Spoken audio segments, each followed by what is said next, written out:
যুক্তরাষ্ট্রের university of south ফ্লোরিডায় অধ্যয়নরত দুই বাংলাদেশি পিএইচডি শিক্ষার্থী জামিল লিমন এবং নাহিদা বৃষ্টি নিখোঁজের ঘটনায় সন্দেহভাজন একজনকে আটক করেছে স্থানীয় পুলিশ।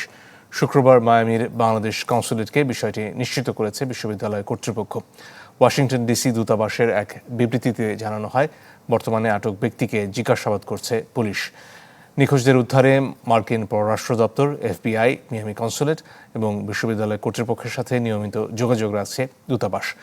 দুর্দান্ত সব ফিচার নিয়ে এলো ক্যাপ্টেন ভিক্টর বাইক। এতে রয়েছে শক্তিশালী রিচার্জেবল ব্যাটারি, ব্লুটুথ এবং exciting music. Captain Victor bike, আনন্দে বাড়ুক শৈশব। এই ঘটনায় নিখোঁজ শিক্ষার্থীদের বন্ধুবান্ধব এবং তদন্তকারী পুলিশের সাথে কথা বলেছেন মায়ামি কনস্যুলেটের একজন প্রতিনিধি। গত 16 এপ্রিল টাম্পায় তাদের সর্বশেষ দেখা যায়। জামিলকে সকাল 9টার দিকে তার ছাত্রাবাসে এবং নাহিদাকে সকাল 10টার দিকে ন্যাচারাল অ্যান্ড এনভায়রনমেন্টাল সায়েন্স ভবনে দেখা গিয়েছিল।